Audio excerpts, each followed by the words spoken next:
Shalom to the sons and daughters of Abraham, Isaac, and Jacob, and welcome back to another episode of Torah Tuesday. And today's topic, we're going to get into laws concerning lost property. So, as we get into the laws, right, the Most High makes sure that everything is covered. That's one thing about the law, and that's one thing He's tried to press upon our people is that, listen, the laws are life, period. Okay. And where he tries to implement the law within the children of Israel to bring us all together under one banner, under righteousness. Okay. So, as we get into the laws, and once again, you probably have heard me say this many times on Torah Tuesday. Basically, this platform is just to bring out the laws because we do understand a lot of our people, they don't know the laws. I didn't know the law, until a brother enlightened me, and then the Most High, put the Spirit on me to start reading the Bible and start looking at what thus said the Lord. And what I found out is that, there's a law for everything, period. Okay. Most High didn't want anybody to slip through any cracks or have an excuse for doing sin because sin is the transgression of the law. So, but let me get Romans real quick. Let me share my screen real quick, and then I'm gonna go into Romans. Bear with me because I have having some problems earlier. So this is my first time actually going live. So just bear with me a little bit while I take care of this. All right. A little bit nervous, but we're gonna get through it. So I'm gonna get Romans real quick. So I'm gonna get Romans.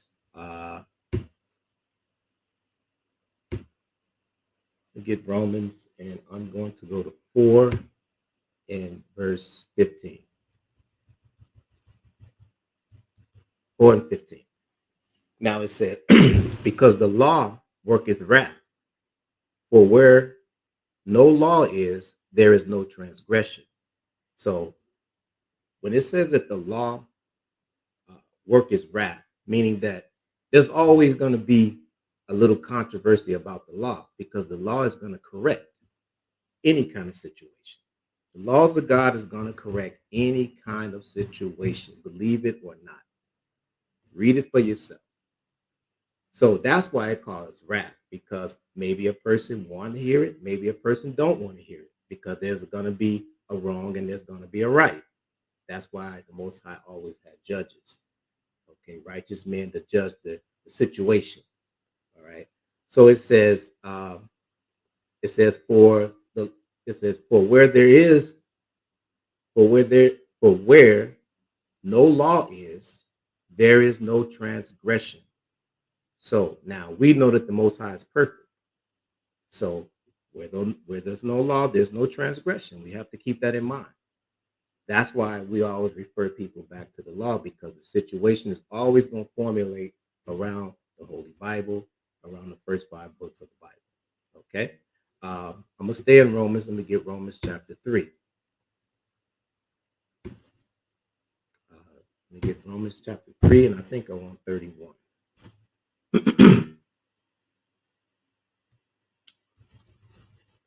Romans chapter 3 and verse 31. It says, do we then make void the law through faith? Now, we're supposed to have faith. That's one thing that we're going to work on. All of us. We're going to work on our faith, because faith is nothing but believing. So it says, do we then make void the law through faith? God forbid. Yea, we establish the law. And that's what we do. That's what Heavenly Father always had us Israelites to do. The judges, the prophets, they always referred Israel back into the law and brought them back onto the banner of the covenant. So we don't make void the law through faith, but we establish the law. So, and the law is simple. It really is. That's why I have certain topics that I like to go into that maybe someone may be going through a certain topic or a certain thing that's dealing with the law. And this particular one we're dealing with, it says law concerning lost properties. So let's get into it. It's going to be short, but it's going to be sweet. Let's get Exodus. Let me get 22. Go on to Exodus verse 22. And I'm going to start at verse 7. Start at verse 7. If a man shall deliver unto his neighbor money or staff to keep, and it be stolen out of the man's house, if the thief be found, let him pay double. So now I'm going to stop in the middle just to make, just throw my little comments in. But key things to be focused on, it says that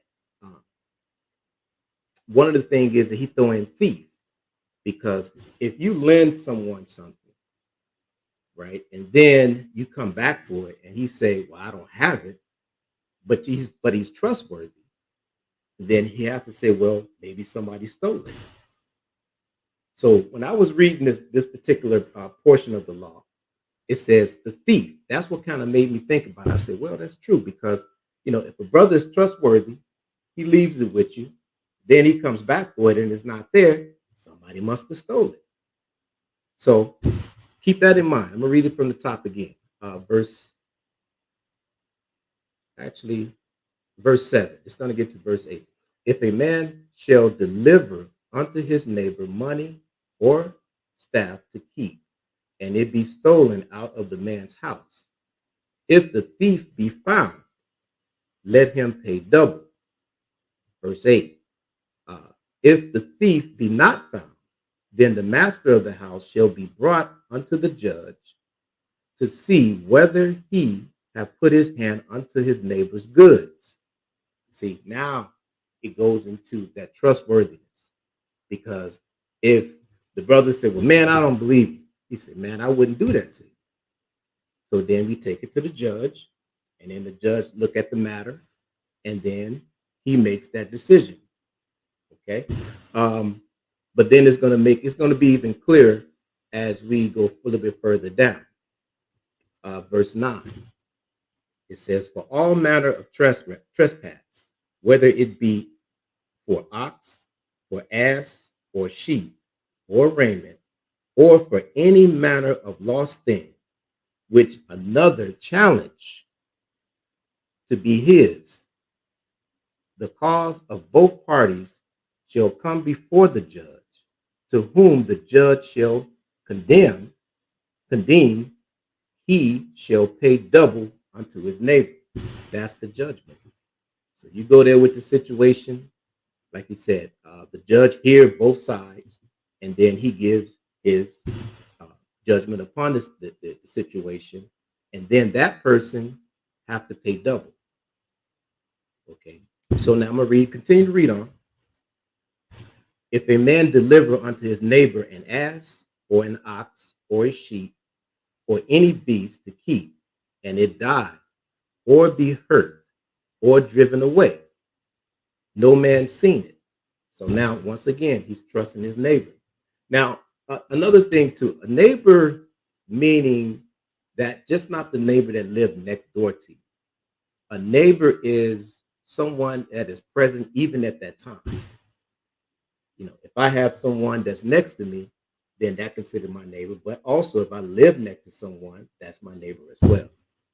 Okay, so it says that the responsibility of that man, and the responsibility of that neighbor of the goods that he's given him, it says it falls, and if it falls, says no man see it, right? No man see what happened to it. Then it continues on to verse 11.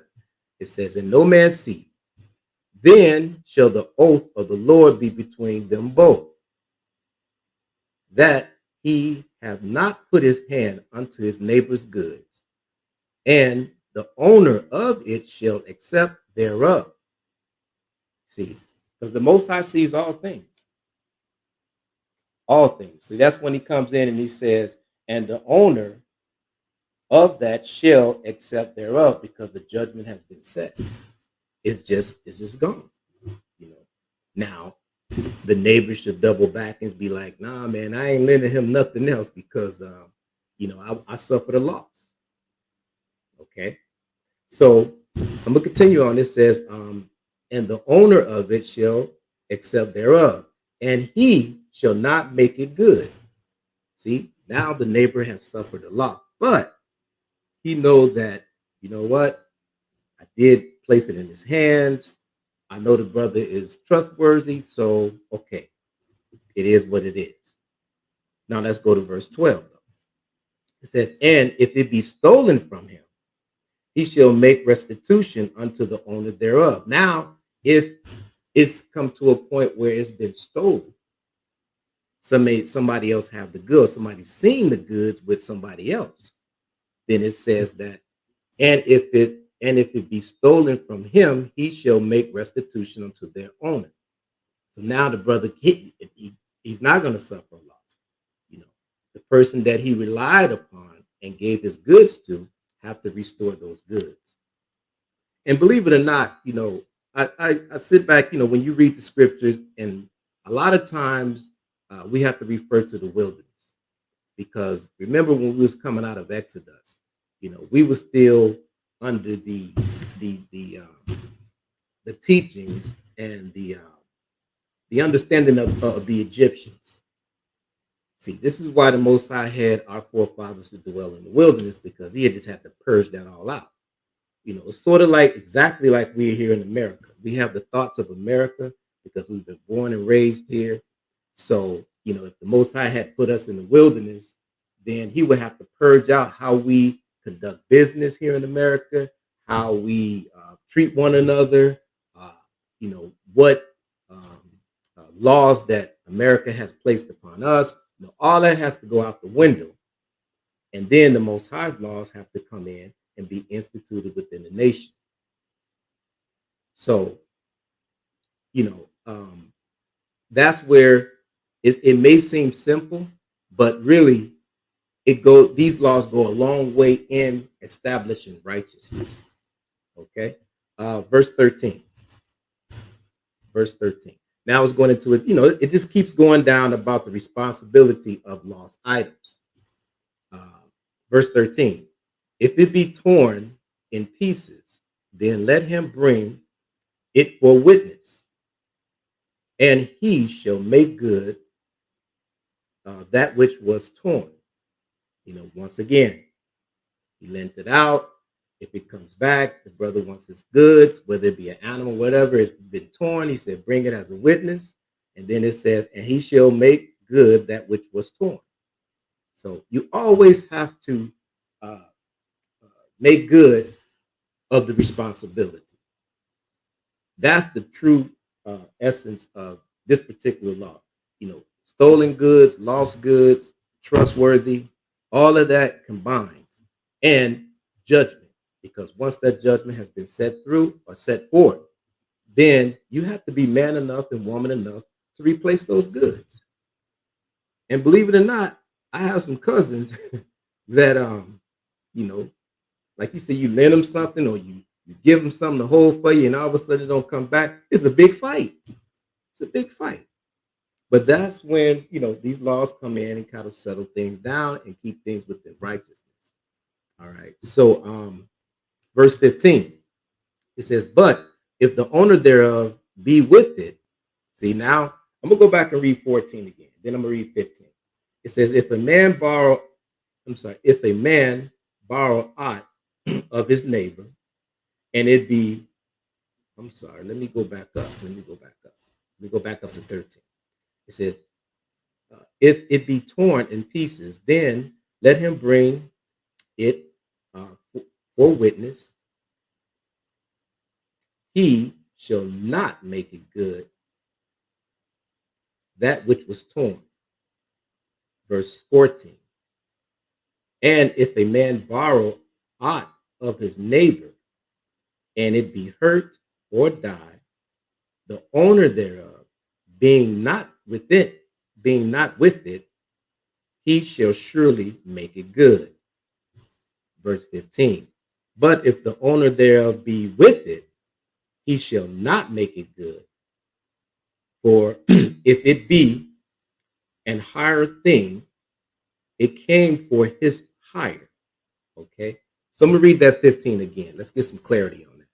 It says, but if the owner thereof be with it, he shall not make it good. So 14 is saying if he's not there, then he shall says and borrow. Go back. Let me go back up to 14. Let's make it clear. All right. And if a man borrow aught of his neighbor, and it be hurt or die, the owner thereof being not with it, he shall surely make it good. Right. So it says if he's not there, he shall replace and make it good. But if the owner of it be with it, if he's there present, he shall not make it good. Then he don't have to repair because he already understood what happened to it. Whatever it may be, he's there. If he's not there, he has to make it good, your neighbor. But if he's there with the neighbor, then he doesn't have to make it good because he's there to witness what happened to it. It says he shall not make it good. If it be not hiring thing, it came for his hire. Okay, so I'm going to continue on. Actually, I'm going to stop there because this one was going to be short, straight to the point. There was another precept I wanted to bring out, but I'll bring it out next week. But this one was going to be short, straight to the point. It's dealing with laws concerning lost properties. And the next one I'm going to go in is going to be borrowing. Okay, it's going to be borrowing. It's sort of the same topic, but it's literally when a man actually or a woman actually borrows something, right, and then may not return it. There's a judgment for that. So with that, Israel, short and quick, I say shalom. Stay tuned to another Torah Tuesday. Yeah.